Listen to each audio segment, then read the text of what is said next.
Hello guys, my name is TheRussianBadger, and I know you have not seen Operation Firestorm in like 6 to 9 months. It's pretty silly. It's always, Zen Crossing or Operation Metro or Grand Bazaar, meow, meow, meow, meow, meow, meow, meow. But Carl over here is going to do me a huge favor by giving me his kit after he gets shot in the stupid face for eating the last of the pizza rolls, and look at this.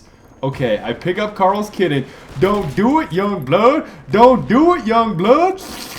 Wow, that went way better than I had anticipated. I totally thought it was going to explode in my face and I would die, but apparently I'm a zombie running around with 0% health right now. And although I am a zombie, I can still somehow fire bullets and kill this gentleman over here. Immediately after I picked up the SG-553, I thought, why don't I play with this thing more often? And it's, oh yeah, because I didn't play, I think you have to play co-op to unlock it, but obviously I'm on this Smurf account. XXX Dark Scopes because of the ban on the TheRussianBadger account. But it's not a big deal. The guy that shot me in the second level, I just spawned right in and shot all of his teammates back in the face, so it wasn't really much of an issue at all.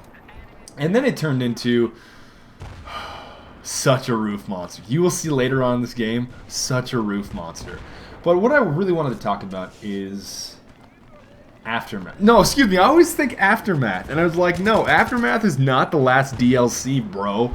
It's like, okay, it is Endgame, bro, Chacho. It's like, Endgame, stop, it's Endgame. Okay, now that I have established which DLC I'm going to speak about, I really want to talk about Capture the Flag and dirt bikes. Because I think to myself, okay, once I get to this Endgame DLC, am I even gonna fire bullets or be... I foresee myself being not even remotely concerned with the objective. I'm just literally riding around on a dirt bike. That's all that I'm doing. Just, there's an objective in this game? What? What? I thought my dirt bike was the only thing that I had to ride. And I also, too, think that lack of a Halo commentator is extremely good for Capture the Flag. I have to say, it is extremely good for Capture the Flag. Because although it might be funny like the first time or the second time or maybe the third time, hearing flag taken, flag dropped, flag taken, bomb armed, bomb defused, bomb chained, like, I think that is certainly an advantage to Battlefield Capture the Flag. I know some of you are probably going to protest like, bro, that's like the coolest part about Halo, man. I like hearing that every time I flag juggle, bro. Ah, it's like, okay, I can agree with your point of view that it's rather entertaining the first time that you hear that. Like the first time that I heard that in Halo, people, juggling the flag, and you hear flag taken, flag dropped over and over and over again. I found it humorous, but after you play for like 4 consecutive hours without breaks, it gets to the point where it's, please stop, Mr. Guy. I don't need any more of this sound effect. Even if the flag is being like burned or tossed upside down or shoved into an ice cream cone, I don't need to know. You don't have to tell me. I mean, granted, I still like hearing the running riot, killing spree, kill-tacular. Those are good to hear, but those are so rare that it doesn't really pollute your ear with all of this white noise from this guy that you don't know that has a voice that is 10 times more attractive than yours. But I have to say, Capture the Flag is going to be very interesting in Battlefield, because I think to myself, it's a lot like Rush, sort of. I get sort of the puppy guarding aspect. I know it's a very elementary term, like puppy guarding, what is this like? I actually played Capture the Flag in real life, and that's what it reminds me of. It reminds me of Capture the Flag in elementary school, and I was just faster than everybody else, so I would just destroy everybody else. And the fact that it was co-ed, that just made my sides just erupted into gravy when I found that out in elementary school, that this is co-ed, and I was wondering why somebody left a brand new shiny tank in the back of the spawn of the other team. It's an Abrams, it's an American tank, and then I said, oh, it's the guy that is repairing it that's on my team. And look, that is one courteous thing. If a guy on your team, if one of your fellow comrade teammates repairs a tank to full health from almost nothing, it's about to explode, give him the tank. Don't be one of those, don't be that guy. Don't be that guy who's just like, thanks, Carl, peace, bro, I'm out. Like, you just repaired this tank from virtually 0% vehicle health to 100, and some other guy just came, some rando just came around, some chumfuggler just came around and stole it on you. That's just terrible. That's very frustrating, and I think it's really inconsiderate when people do that. And you would be surprised. It happens all the time. This is not a rare thing, and at this point in time, it's pretty clear that flanking is just...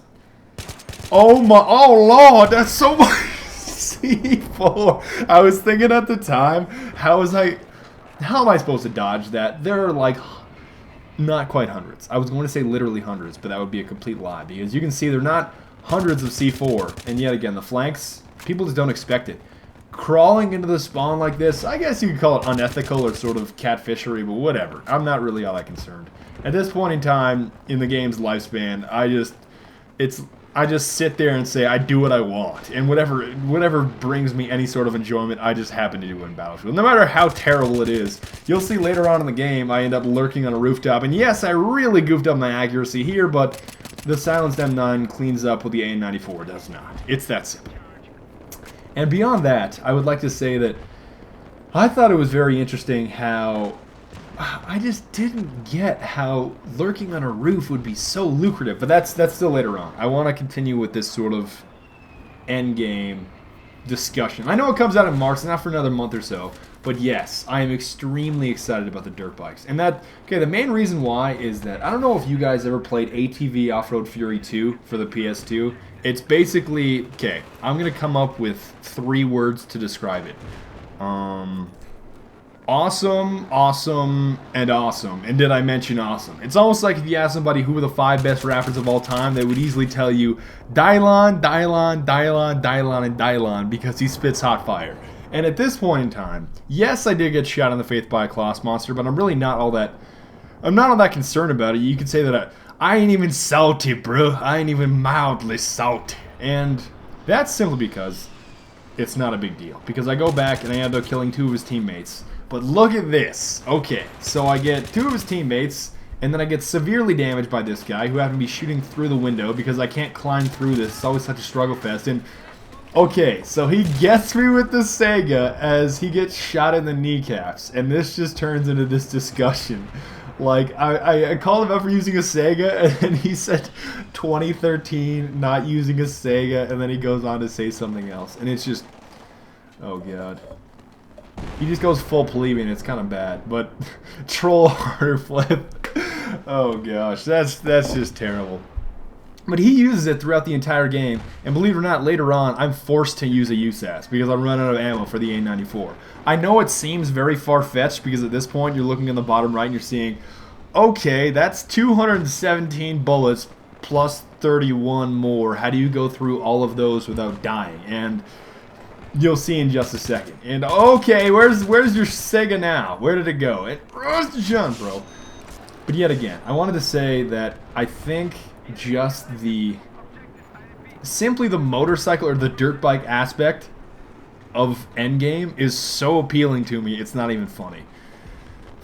Like I said, those of you that played ATV Offroad Fury 2, I don't know if it's the same. Like I almost feel as if I can't explain the dynamics of how fun it was or how fun it is to play those dirt bike or those like open free world exploratory games that there were on PS2. Like, do you guys remember in ATV Offroad Fury 2, you would hit the end?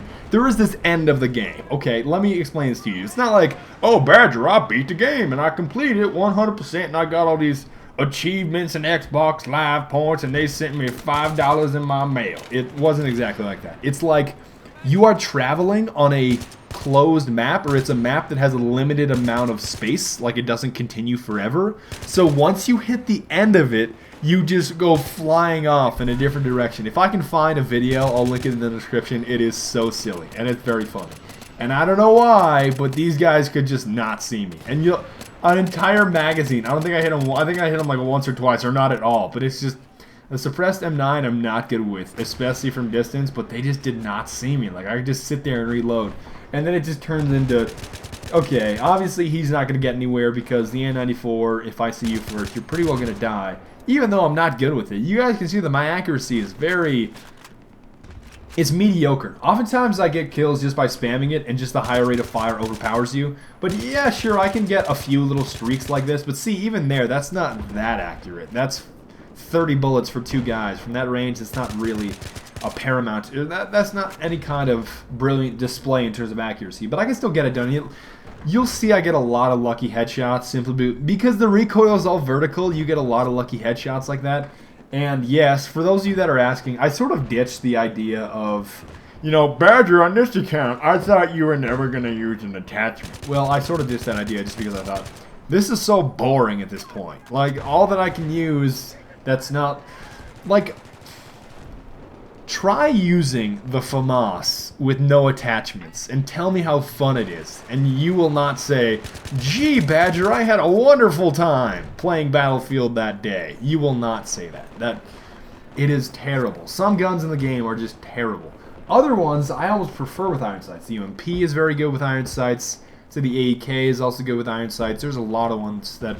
The M16 as well, but the M16 in general, just using it makes you feel like a huge piece of garbage that needs an easy button to do well in this game. But apart from that, I'd like to say that I don't know what happened on this last base. We lost B very, very quickly, and I decided that I would pretty well just camp the objective, despite the fact there's so...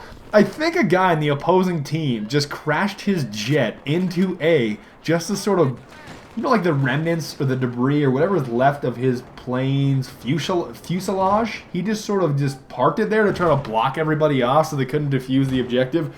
I guess that's actually kind of clever. If you had two jets, I bet you could pull it off. I bet you could pull off like these two gigantic pieces of plane that were previously functional that are just pieces of debris now are now effectively blocking you off from the MCOM. I don't know exactly how that would work, but I get one gentleman.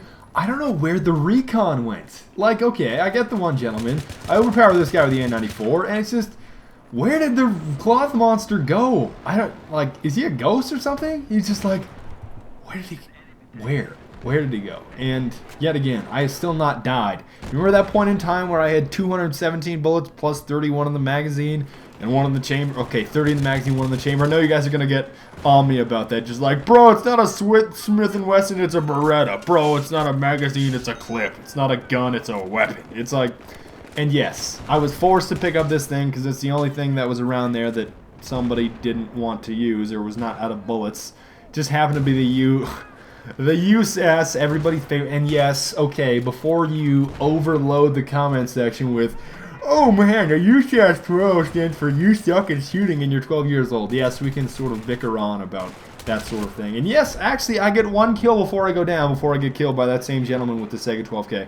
And I thought it would be a good idea. I thought we could make this final push. We could totally push them back if I got in the tank. But I had this weird, like I spun out over this little sand dune, and it took me forever to recover, and it just turned into, I'm too late. Despite the fact that I get like at least like a double or a triple here, it was all for naught. Because it was just too late, and my teammates were not there in time, and we didn't defuse. I blame myself. I think I could have played it a little bit better. I'm still debating. I'm thinking, okay, if I would have run directly to the objective, would I have made a difference in terms of defusing, or would I have just died to a grenade? Was going back to get the tank a smarter idea? I guess in hindsight it really wasn't, but I didn't really know at the time. And I want to say that I want to thank you guys very much for watching. I'm really excited about Endgame and the whole dirt bike thing. I don't think I'm going to do the whole cinematic thing like they did in the trailer. Oh yeah, let's jump together. Two of us on one dirt bike. Let's jump off of this ramp into a helicopter that has spinning metal blades. This will totally work out in our favor. Awesome idea, bro.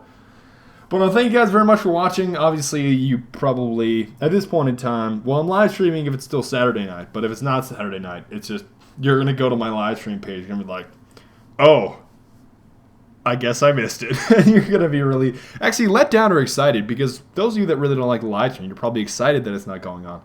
But yes, if it is still Saturday night, I am live streaming. For your bonus clip, I'm going to give you a guy that fell off of a cliff.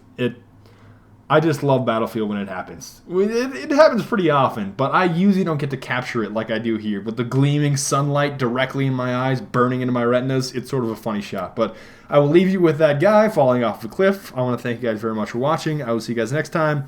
Auf Wiedersehen und bis bald und later.